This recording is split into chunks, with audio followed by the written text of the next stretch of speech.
Okay, so welcome everybody. Today is a pleasure to have with us Necmiye Ozay. She is in the Chen Luan Family Faculty Development Professor of Electrical and Computer Engineering and an Associate Professor of Electrical Engineering and Computer Science and Robotics at the University of Michigan, Ann Arbor. She received her PhD in Electrical Engineering from Northeastern University in 2010 after a postdoctoral position at Caltech in Computing and Mathematical Sciences. She joined Michigan in 2013. Her research interests include dynamical systems, control, optimization, and formal methods with applications in learning-enabled cyber-physical systems, system identification, verification and validation, and safe autonomy. She received the 1938 E Award and Henry Russell Award from the University of Michigan for her contributions to teaching and research. She received 5 Young Investigator Awards, including NSF Career Award, NASA Early Career Faculty Award, DARPA Young Faculty Award, and ONR Young Investigator Award. She's also the recipient of the 2021 Antonio Ruberti Young Researcher Prize from the IEEE Control System Society for her fundamental contributions to the control and identification of hybrid and cyber-physical systems. So with no further ado, I think we're very looking forward to hearing what you are going to tell us today. Okay, thanks for the introduction and thanks for inviting me. Very happy to be here. Today I am going to talk about some fundamental limitations of learning for dynamics and control. So this is gonna be a little bit of a math talk, but I put some robot videos at the beginning to motivate people. And a few disclaimers, I am giving this talk for the first time.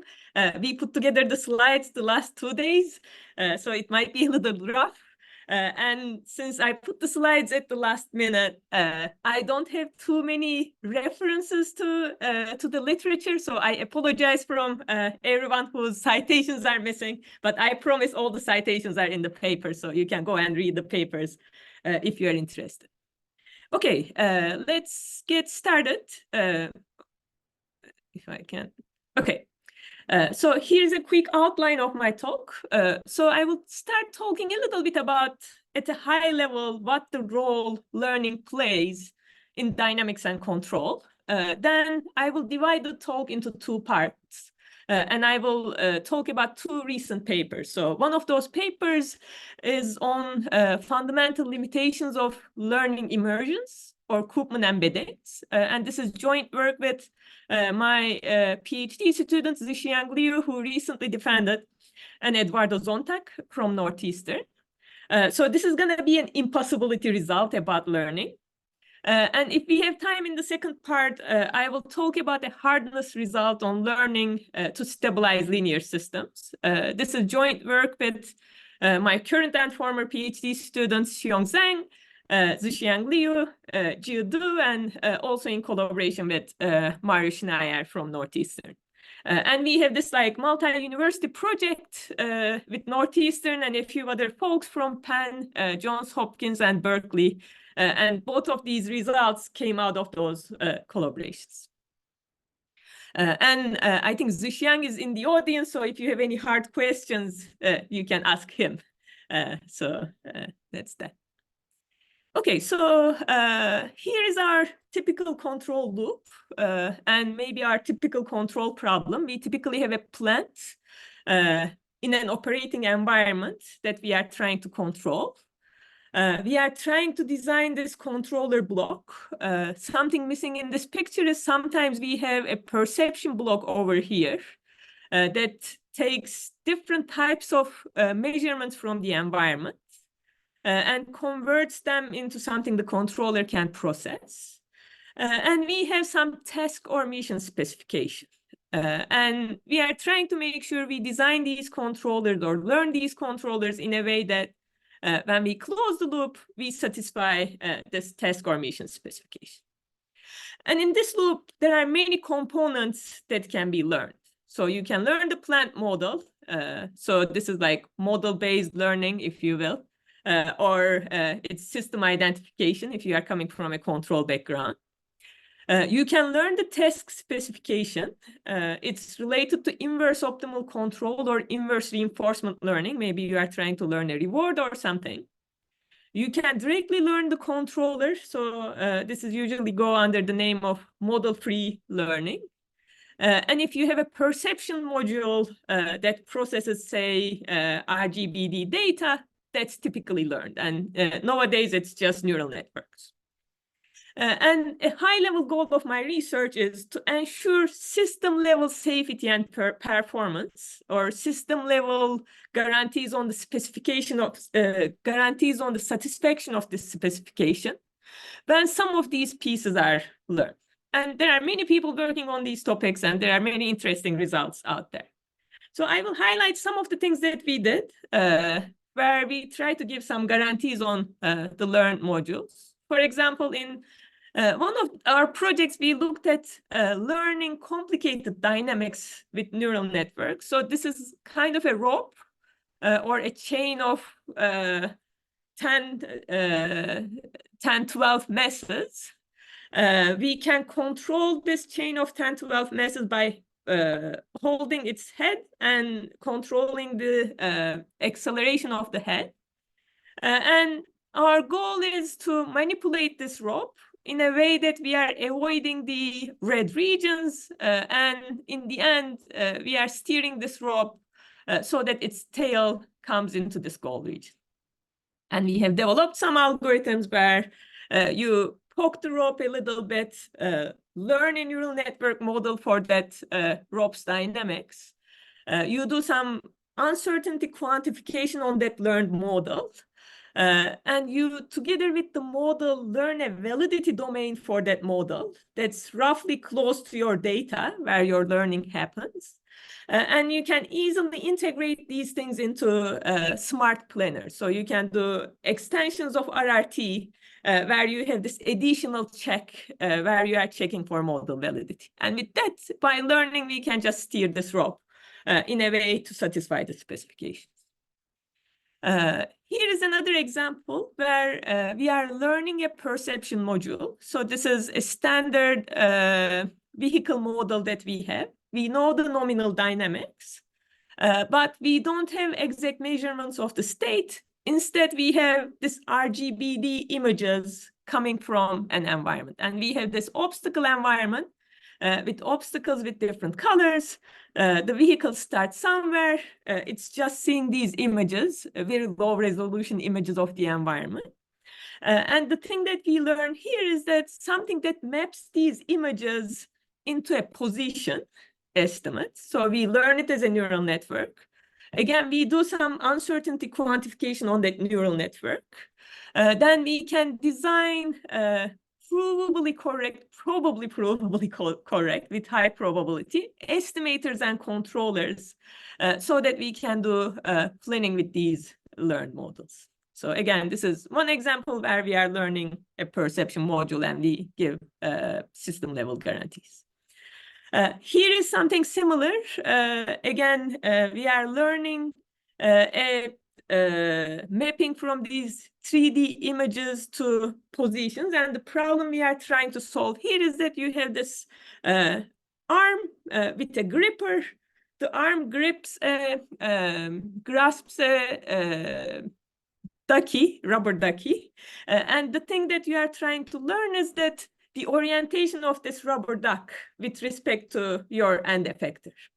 And we can again quantify the error in this neural network, and we can develop algorithms where you manipulate this duck a little bit to improve your estimation of that orientation of the duck with respect to your end effector.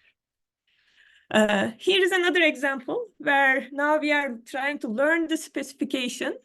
So we can collect data from a VR environment. Here we know the robot's dynamics, but we don't know what the user wants. But the user demonstrates in a VR environment what they want. So this is a demonstration in the VR environment. And essentially, there's a multi-stage task. The user is grasping the soup, placing it into a small box, delivering it to the blue region, then grasping Cheez-It, and placing it in the large box. And we have a grammar based on temporal logic. And from this demonstration, by using optimality or local optimality of this demonstration, we can learn specifications in this grammar. And once we learn the specification, we can go and plan in new environments on actual robots with those specifications. Again, this is another example of learning in the loop. But if you go and read any learning paper, you will see, okay, this is something we did and it works. But behind the scenes, there's usually lots of things that don't work. And typically, we don't hear that much about what doesn't work. And in this talk, what I will try to do is I will try to highlight some instances where there are some fundamental limits in learning. And I will try to use them to motivate new ways of looking at learning and doing some things hopefully slightly better. So it's not going to be that pessimistic of a talk. I want to get some lessons out of this fundamental limitations to motivate better algorithms for learning. Okay. With that, I will move on to first technical part of the talk, and I will start talking about fundamental limits of learning linear immersions, or Koopman embeddings. Any questions so far?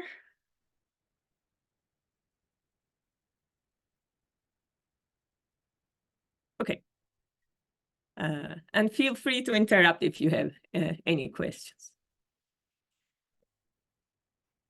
Okay, so what are linear immersions? And this is also similar to the idea behind Koopman embeddings. You typically have a nonlinear system.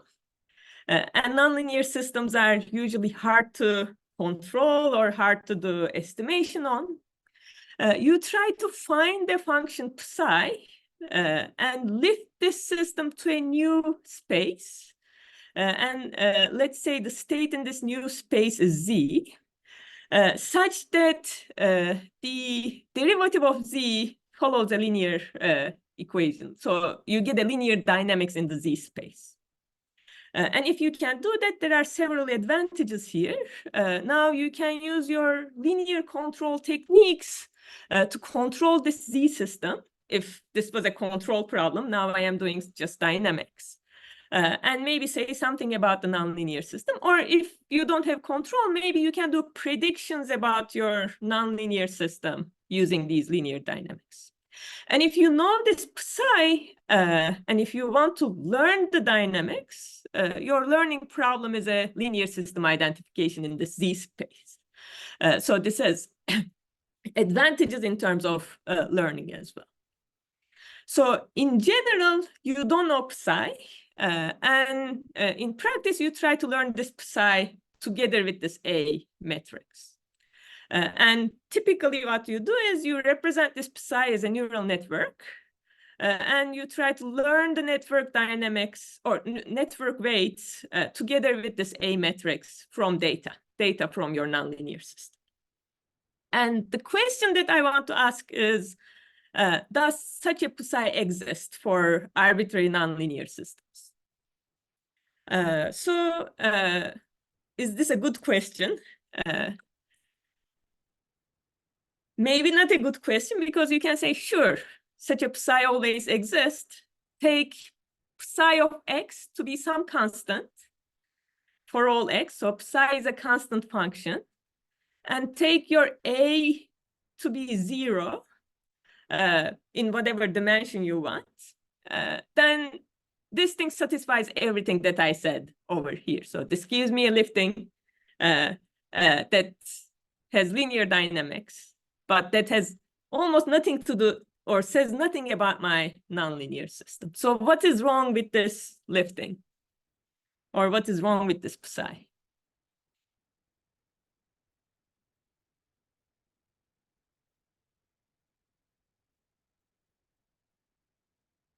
We can't go back, so it's trivial but useless. Exactly, we cannot go back. It's trivial but useless. maybe let me refine my question a little bit then. Maybe I want this psi to be one-to-one, so that when I do something in this linear system, I can go back. Maybe this is a better question. So now let's start looking at this question and see how good it is and whether we can give an answer. Oops. Okay, so now I changed my question. I am asking, does a one-to-one psi exist or not in general? And I will try an example. So here is a one-dimensional dynamical system with 3 isolated equilibria. And this is the f function of this dynamical system. F is positive on the left-hand side of this leftmost equilibria. So my x should be increasing there. So this is my flow. F is negative over here. So my flow is towards left. F is positive here. It flows right, and so on.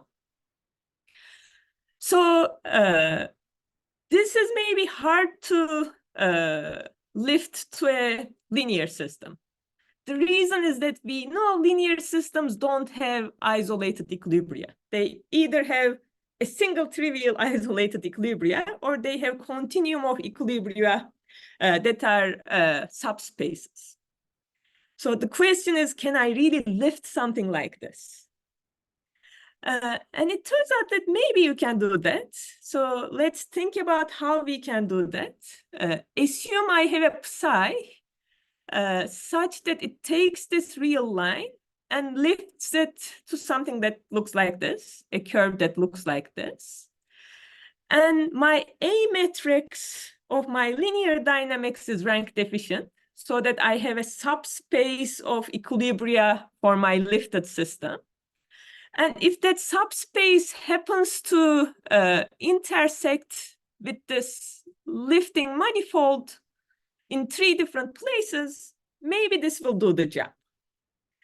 So maybe this looks impossible, but if you think about it carefully, if I can find a rank deficient A that intersects the manifold in right places, things will work. Do you think this is possible? Any guesses there? And if you look at the literature, there are lots of like conjectures. People proved conjectures, disproved conjectures. There are examples, this and that. And it turns out that this is possible. So I will show you a very concrete example, and we will see this is possible. So this is my one-dimensional system. It's a weird nonlinear system, but it has exactly 3 isolated equilibria, and it has this exact structure where my equilibrium points are -1, 0, and 1. And does there exist a psi that lifts this to a linear system? And the answer is yes as well. So there's a psi. The psi itself is very complicated. But that lifts this system to a very simple 2-dimensional linear system. So this is your 2-dimensional linear dynamics if you use this psi.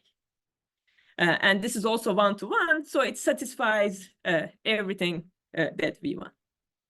And if you look at this lifting, if I try to draw the picture, it's going to be a little maybe ugly picture, but what this does is that it takes each of these intervals and maps them into one infinite line in 2D space.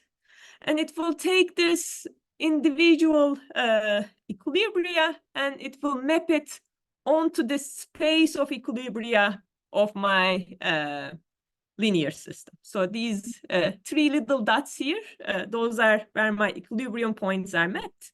And the other points are mapped into these lines.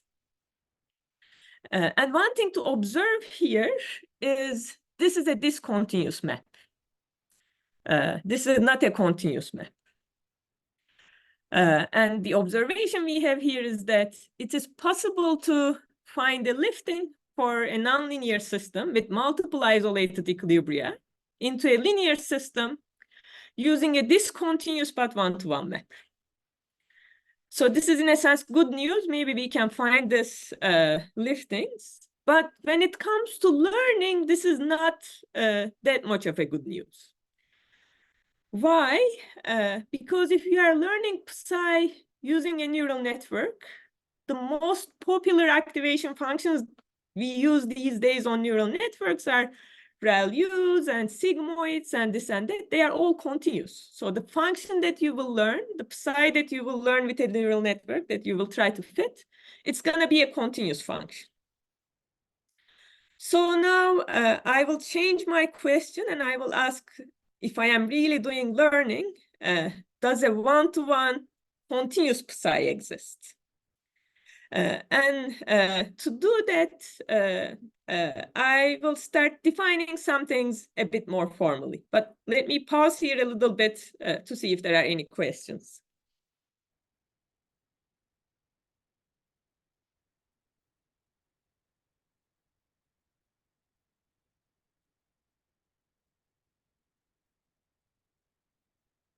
Okay, so the question now we are trying to answer is, does there exist a one-to-one continuous Psi that can lift some nonlinear systems into linear systems? To make my question a little more precise, I need a few definitions.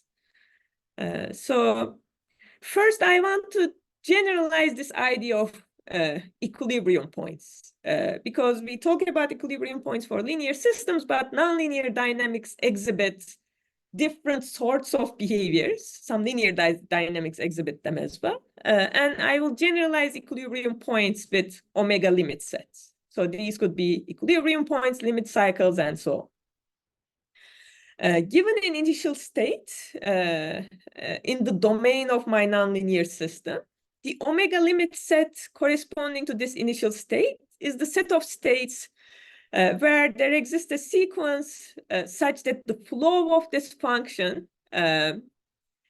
converges to this point x if I take the limit on the sequence of time instances. Of course, your equilibrium points, if you have a stable equilibrium point, that's going to be a omega limit set. Or if you have a limit cycle, that's going to be an omega limit set. Now, the next definition I will use, at least in my main results, is pre-compactness of a trajectory. Given an initial state, the trajectory starting from that state is called pre-compact in this domain of my nonlinear function. If the closure of this flow function is compact with respect to the subspace topology of X. So one way to think about this is, you can think about it as bounded trajectories. And finally, I want to define the domain of attraction of an omega limit set. This is just kind of inverse of this omega limit set definition. This is the set of all initial conditions which has omega limit sets as omega. So whose omega limit set is omega. So this is all points that converge in a sense to that omega limit sets. So the last two definitions will be useful for me in stating my result, but the first definition is just to ask the question broadly. Okay, so here is the question that we want to answer. So we know that a linear system does not possess more than one isolated omega limit sets. They either have one or they have this continuum. They don't have a countable number of isolated omega limit sets. Can a nonlinear system with multiple isolated omega limit sets be immersed into this into a linear system using a continuous and one-to-one mapping? So this is the question that we are going to try to answer. Okay. Okay, so to answer this question, we will start looking at a property that linear systems satisfy. So we will define a class of systems, and linear systems will be in this class.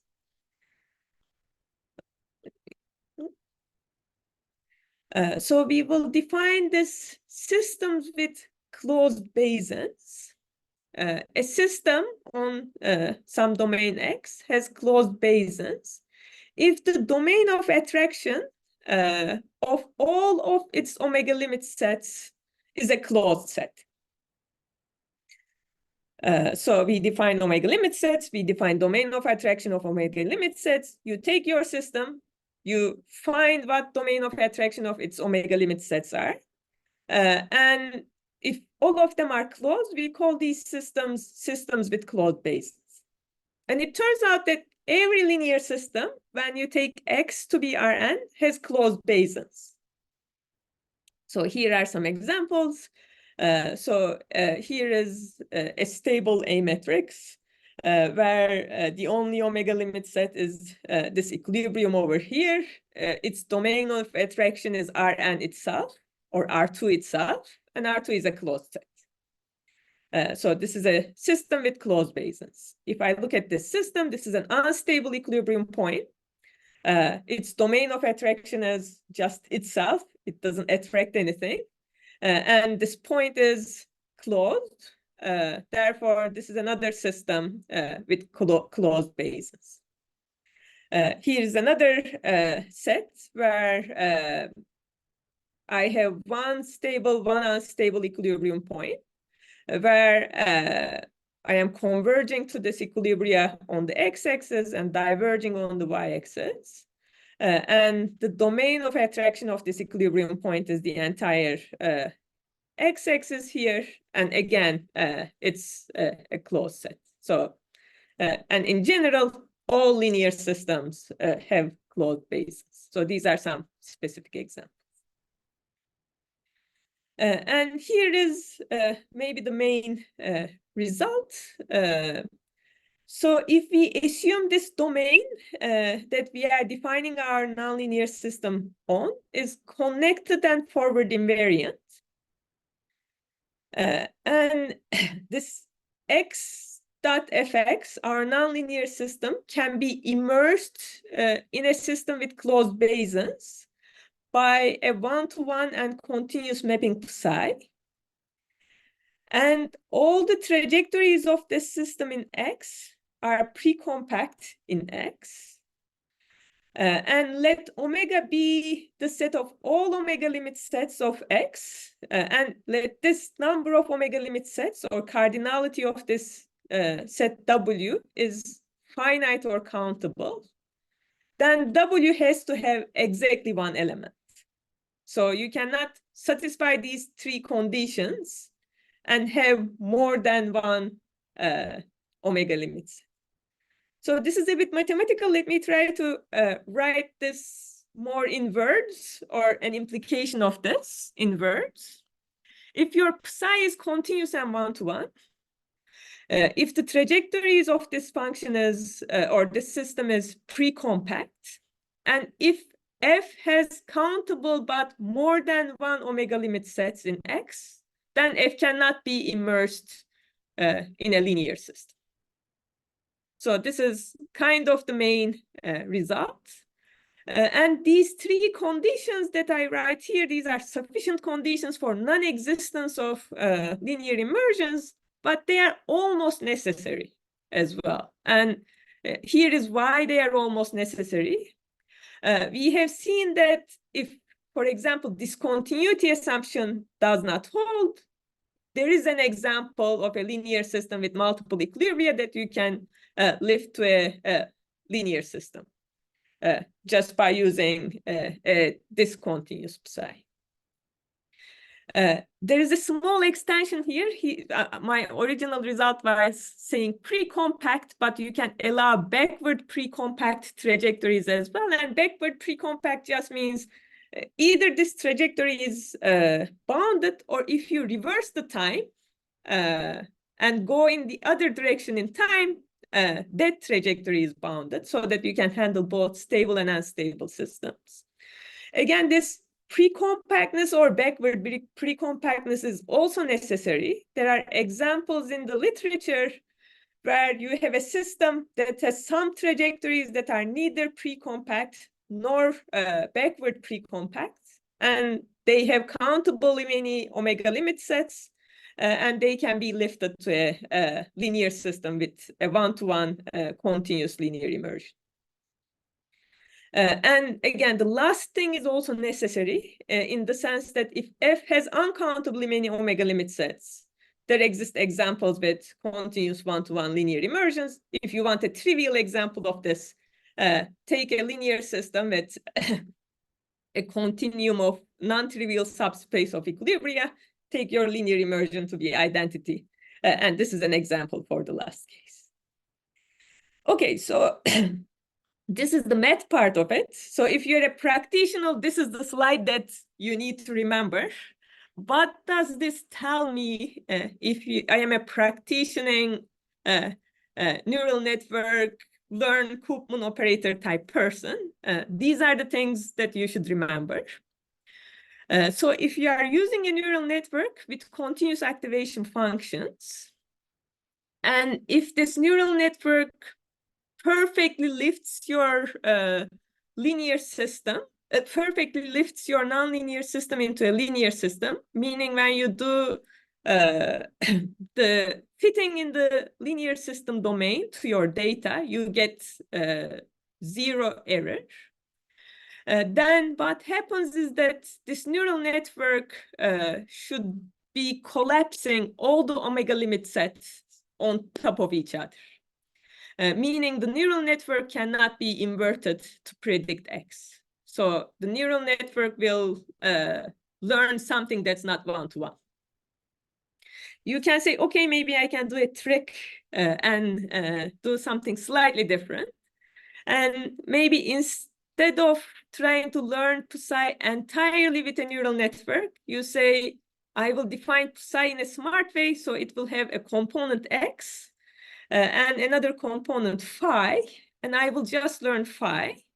The nice thing about this is this has X in it. Since it has X in it, it's trivially one-to-one.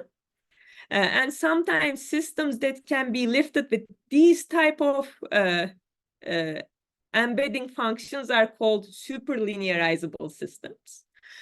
But what our result says is that, roughly speaking, if you enforce the structure, then if you're, again, fitting your data really well, it's likely that this phi you are learning needs some discontinuities.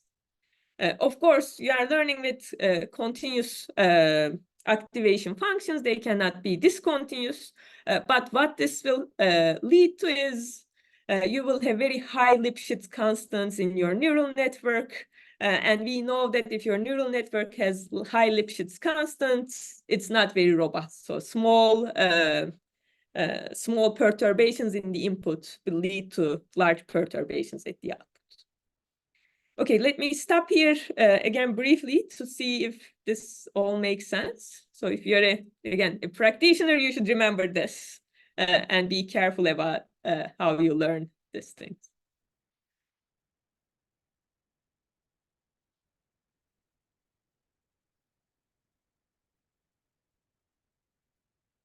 I'm sorry, may I ask a quick question? Is there a question? Yeah, so the issue with non-invertibility, is it observed only at the limit sets or at other sets as well? Is the psi not invertible just at the points in the limit set, or in general they're not invertible? So our result shows the following. So psi does not necessarily, if you're asking the psi does not necessarily converge to a constant function. If it converges to a constant function, it would mean you cannot invert anywhere. Right. What our result shows is that psi, if it exists, it will be a function such that it maps all the omega limit sets. It will just collapse all the omega limit sets. So the invertibility, at least the part we showed, is that omega limit sets cannot be distinguished by psi. Okay, so does this imply if you're slightly away from the omega limit sets, you cannot also recover the x from psi of x, or does that issue only arise at those limit sets? So my hunch on that is the following. Again, we don't have the formal result. Maybe Zhixian can comment. So typically what happens is that, say you have two stable equilibrium points with some domain of attraction.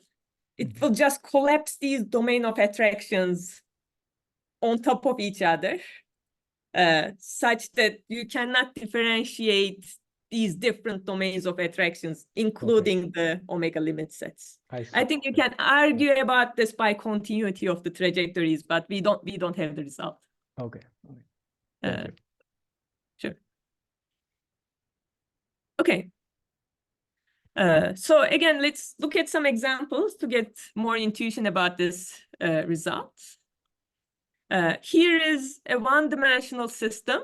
Now it has two omega limit sets, or two equilibria, one at -1 and one at 1. And let me consider as the domain of this nonlinear system just this interval from -infinity to 1, the open interval. So within this interval, I have only one omega limit set, or one equilibrium. And in this case, I can find a lifting. It's a trivial, it's not even lifting, it's just a transformation that maps it into a linear system. So with this transformation, I get a linear system. But what happens to this transformation if I add the second equilibrium point to my domain? When I add the second equilibrium to my domain, at 1, my psi is not defined because I am dividing by 0. So this psi no more works as soon as I have two equilibrium points in the domain. So let's look at another example. So this is a 2D example. I have previous here because I deleted this example from early on, but this is a new 2D example.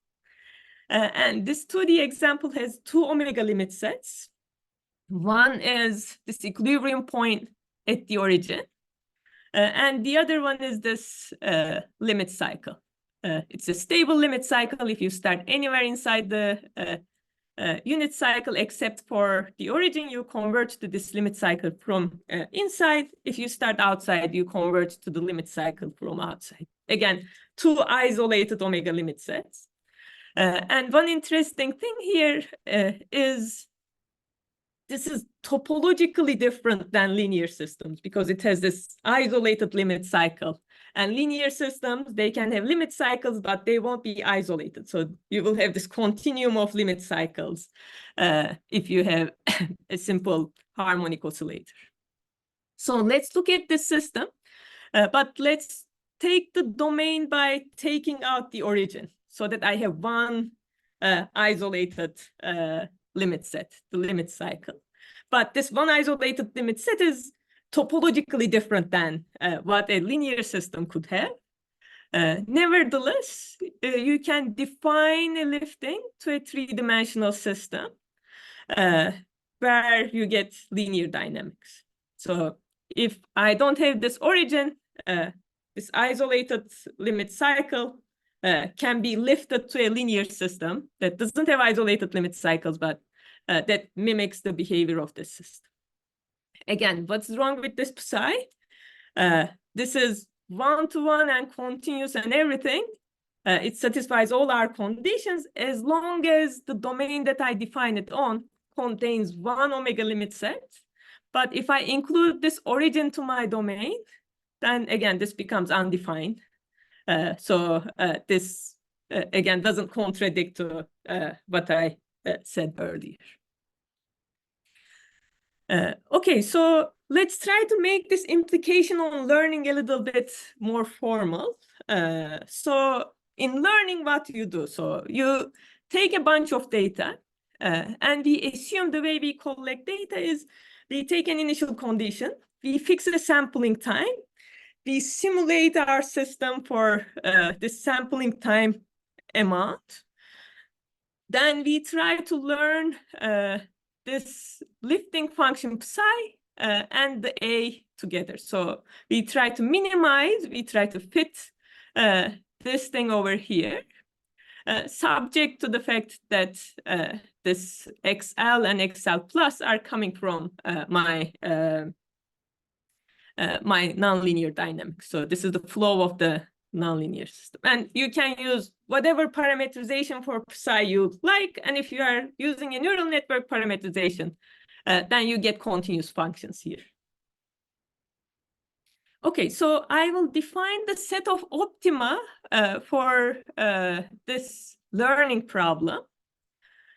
So this is going to be the set of all continuous interpolating functions for the data set which has endpoints in it. So one question is, is this set always non-empty? And why this is saying interpolating? So this is always non-empty because our trivial constant psi lives in the set, and that trivial constant psi, here I am just taking psi to be 0, this constant 0. This trivial constant psi gives me 0 objective value. Giving me 0 objective value means it's really interpolating. So the constant functions already live in the set of optima. Of course, if you want to eliminate, if you are doing learning, if you want to eliminate these trivial solutions, you can add regularization to your learning. You can add extra constraints to make this F star set, the set of optima, smaller. But what we will show is that even this big set, unregularized one, does not contain certain functions. And what type of functions it does not contain? It does not contain the functions that can distinguish different omega limit sets. So in a sense, all the functions here in the limit, as n goes to infinity, the functions remaining in the set will be those that more or less map these omega limit sets on top of each other. And to set it a bit more formally, if I have a way to sample my domain in a dense way, so just say maybe it's a compact domain, you have a uniform distribution or any domain with a distribution that gives you some non-zero measure in several subsets, then if this psi is a continuous function that kind of distinguishes omega limit sets, then there exists a small enough sampling time such that if I am sampling with any sampling time smaller than t star, as n increases, there will be a finite n, at which point this psi has to be outside of my feasible set or the set of optima. So it cannot really give me 0 error if it's distinguishing between omega limit sets. Okay, so this is kind of formalizing the intuition that I told you about. Let me conclude. So our key contribution is under mild condition, we showed that for nonlinear systems with multiple isolated omega limit sets, and arguably this is what makes nonlinear systems special, there are no linear immersions that are continuous and one-to-one, even if you pick this A to be low rank. So the implication in learning is that a valid one-to-one psi needs to be discontinuous at certain points. So if you are just using your neural networks with a continuous parameterization, this will not work. You need some hybrid structure. And I come from hybrid systems domain, so I like the fact that hybridness shows up here as well.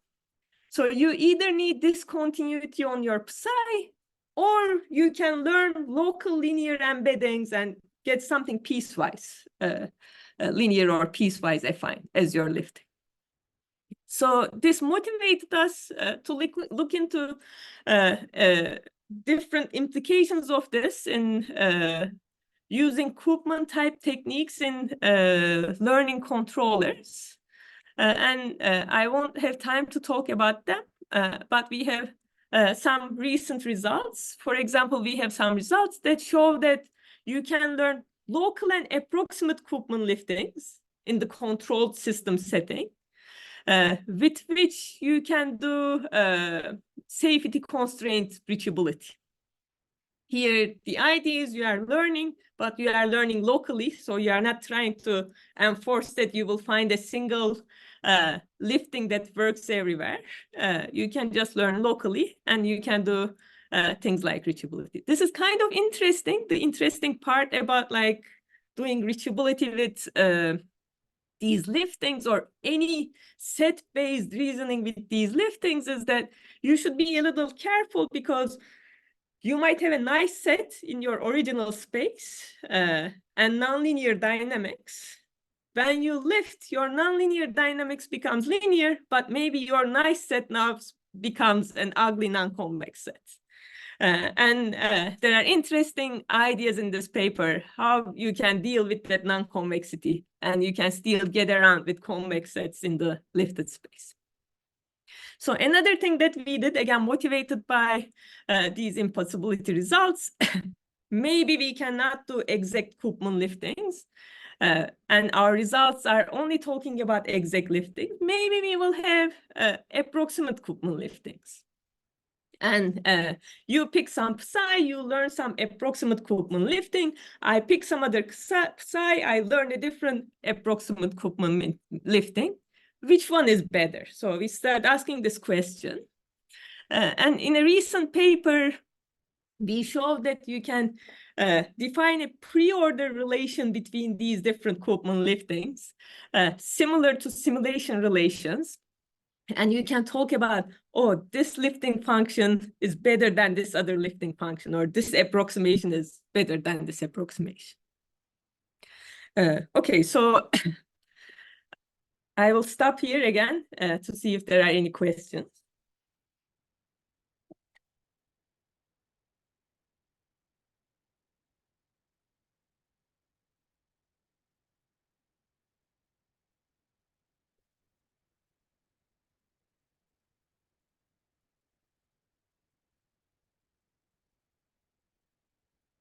Okay, if not, I don't have much time about talking about the second part of the talk, so it's kind of first time giving a talk. Timing is a little difficult, but I will try to give you a high-level idea for the second part as well. Okay, so in the second part, I wanted to talk about the hardness of learning to stabilize a linear system. And let me set the problem and see how much I can tell you about hardness, but we can stop whenever needed. Okay, so the first result was an impossibility result. Now I want to talk about hardness. To talk about hardness, I need a way to measure hardness. So if you're a computational person, when you think about measuring hardness, maybe you will think about computational complexity. Computational complexity tells us how the computational cost of an algorithm depends on the size of the input to this algorithm. This is all the complexity theory just studies this computational complexity. If you're a learning person, then the type of hardness you can talk about is sample complexity. And sample complexity is about how a performance metric of a learning algorithm depends on the sample size. And sample size here is the number of data points that you use. So you want to characterize this performance as a function of your sample size. And here are some examples of performance metrics. So if you are trying to fit a dynamical system, you are trying to do system ID, maybe your performance metric is approximation error.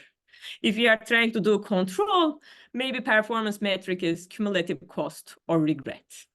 In this work, our performance metric is probability of stability. So I want to maximize my probability of stabilizing the system.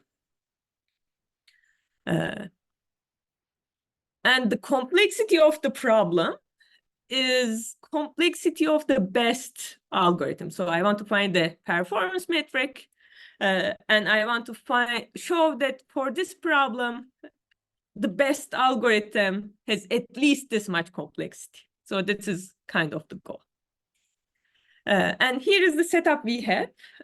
So we are given a discrete time linear system, discrete time linear time invariant system from a class Cn that's parameterized by the dimension of my state space n.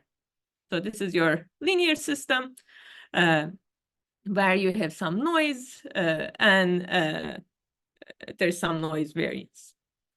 We have a time budget n. So this is how much I can interact with the system. And I have to interact with the system over a single trajectory. While interacting with the system, I cannot use too much input. So my input variance should be bounded. And we will consider a learning algorithm pi that interacts with the system n units of time or n steps of time. And at the end of this n steps, it outputs a linear static state feedback controller K prime. And we want this K prime to stabilize this unknown system S. So S is the unknown system in this class.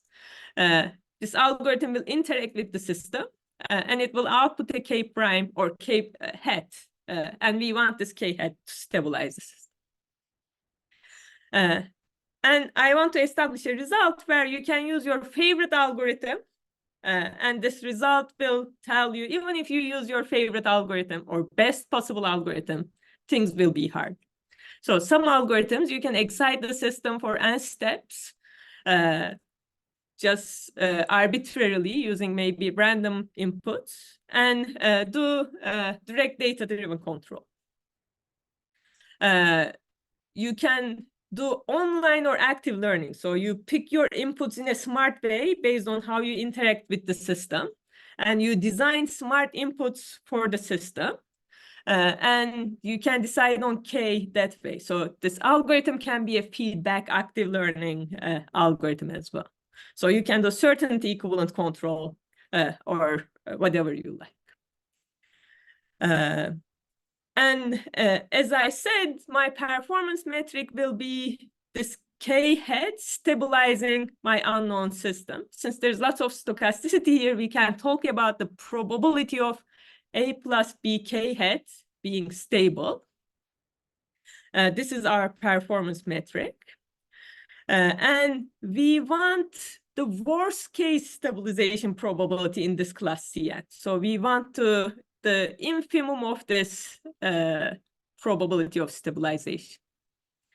And sample complexity of the algorithm is related to, given some budget n, can I make this probability greater than 1 minus delta, and how much n I will need to be able to make this probability greater than 1 minus delta. So this is the question. Let me jump into the intuition, and I will conclude based on that.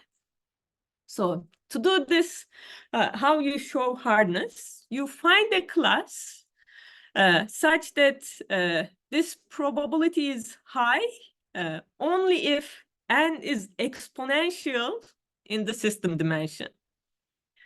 And a few key observations here is that hardness of a class is essentially hardness of a pair. You don't need an entire class. If you find a pair of systems parameterized by n, and if that class contains that pair, then you are good. And what you need in this pair for hardness is these pair of systems should be hard to distinguish, and they should be not co-stabilizable. And if these two conditions hold, then learning to stabilize is hard. And what does hard to distinguish mean? When driven by the same algorithm pi, the resulting trajectories should be similar. And you can measure this similarity using KL divergence type things. And what does not co-stabilizable mean? There does not exist a single controller that simultaneously stabilizes the two systems. And if I restrict my attention to linear controllers, this means there does not exist a K such that A1 plus B1K and A2 plus B2K are stable at the same time. And it turns out that there are trivial classes of these pairs that are hard to distinguish and hard to co-stabilize, or not possible to co-stabilize. And we use those classes to show that in general, learning to stabilize is hard. So I won't go into the technical details. I will just go towards the conclusion. So learning to stabilize a linear system is hard. If we have systems that are hard to distinguish and hard to co-stabilize. This is cheating a little bit because this is just saying learning to stabilize with a static linear state feedback controller is hard, because that's how I set up my problem. In general, this doesn't say anything about what happens if you are trying to learn a richer class of feedback controllers. Maybe you are trying to learn a controller with memory, and that's time varying. And we know that in terms of co-stabilizability, these types of controllers are richer than linear state feedback controllers. And we believe by using dynamic time varying controller, you can reduce sample complexity. And that's essentially what adaptive control is doing. They don't need any data sometimes, and they can guarantee stabilization. So this is something we are working on. We don't have results yet, but again, this is another thing where we studied the hardness of the problem. And that motivated some limitation. And here the limitation is the class of systems that leads to hardness. And that motivated some new work when you can enlarge the class of controllers you are looking at to overcome this hardness. With that, I will conclude the talk. I think the main message is do learning, but be aware of the fundamental limits. Either it be hardness or some impossibility results, and that will help you learn better. So hopefully I could motivate you to look into some of the fundamental limits. And I will stop here.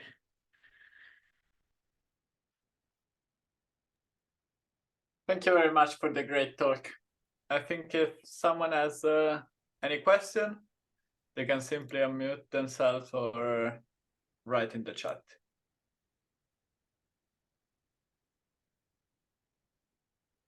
Let's see who's going to be the icebreaker.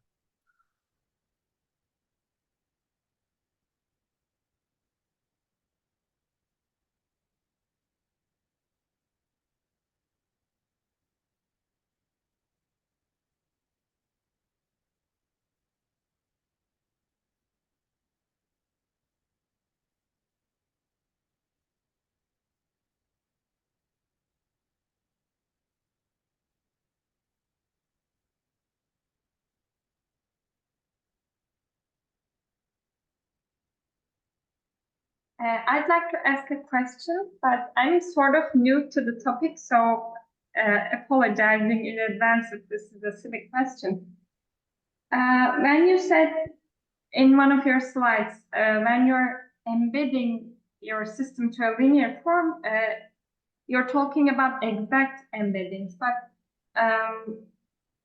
isn't, well, like since the beginner courses on Koopman theory or Koopman embeddings, etc., they all talk about how it's impossible to do an exact embedding. So I was wondering if that was just a figure of speech, or were you like really trying to highlight that what you're learning is exact? So I am talking about really exact embeddings, and there are systems that have exact embeddings, and there were examples of systems that have exact embeddings, and it was like this. There are lots of papers that claim they don't exist, they exist. If you go infinite dimensional, they exist. And if you look at finite dimensional, sometimes they exist, sometimes they don't exist. We are looking at exact embeddings. And we are finding necessary and sufficient conditions in a sense for the existence or non-existence of these exact embeddings, more on non-existence of the exact embeddings. So it's not, so there are lots of, I would say, conjectures in the literature about when it exists, when it doesn't exist. But I am not aware of any result that cleanly says under these conditions, it doesn't exist. So there's lots of, I would say, folk knowledge about their existence or non-existence. But I think our main insight is really characterize what are the three conditions that make it non-existent, I would say. Thank you for your answer, and thank you for this great motivational talk. It inspired me a lot to go on with my studies, so thank you. Sure, thanks.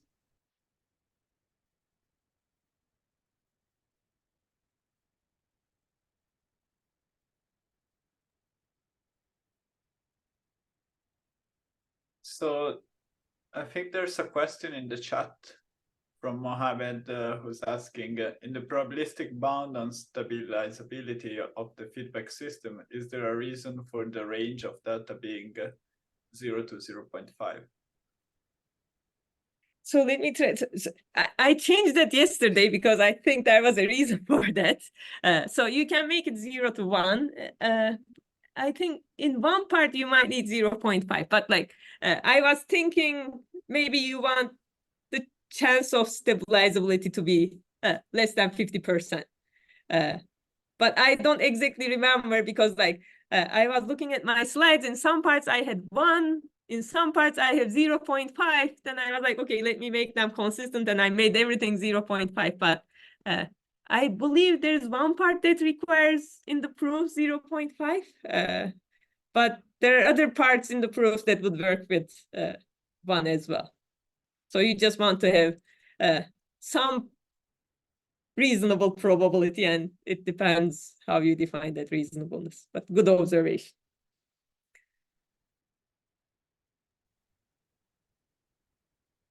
May I ask something? Sure. Sure, go ahead. You said that to embed our nonlinear systems as linear systems, we may need some discontinuities in our embedding functions. So is there some kind of way to tell that there are how many functions, how many discontinuous functions do we need to have? Like how many discontinuities does each function have? Like, do you have any insight on that, or? So yes, but I am not 100% sure. So I am not. But I think Igor Mezic and Zishian can correct me if I am wrong. Igor Mezic has some results that show that in the domain of attraction of an omega limit set, you can do the lifting. Then you at least need maybe as many as the omega limit sets in your system. So that would be my intuitive guess. But Zishian, do you have a better answer? I don't know if he's... Sorry, what's the question again? So how many different discontinuities you will need, or how many different liftings you would need if you are defining this function as piecewise affine, how many pieces you need? And I think Igor Mezic has a result that says within the domain of attraction of a single omega limit set, there exists a continuous lifting, right? Yeah, so I think his paper only considers equilibria and limit cycles. And for equilibria, you can within the domain of attraction, you can lift it to a linear system, like time invariant linear system. For limit cycle, his result only show that it can lift it to a time variant linear system. So. So roughly, at least the number of different omega limit sets you have should inform how many pieces you need. Okay, so if I have, let's say, if I have a limit cycle and then equilibrium point, that makes two separate omega limit cycles, point sets, right? Isn't it? So I need two discontinuities, for example. You need two pieces in your function. Yeah. Yeah, two pieces, like a single discontinuity is enough then. Yeah, maybe so. I don't know how to count. Like in 1D, it's easy to count discontinuities in higher dimensions. I don't know how to count, but maybe it's easier to talk about the number of different functions you have. Yeah. But in 1D, what you are saying makes sense. Okay. Thank you so much.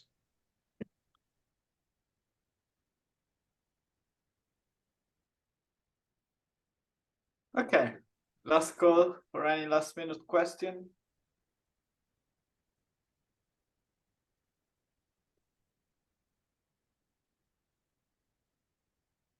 All right, I guess that is it. Thank you very much again for the great talk. And with all the others, see you next week. Thank you. Thanks. Bye-bye. Bye-bye.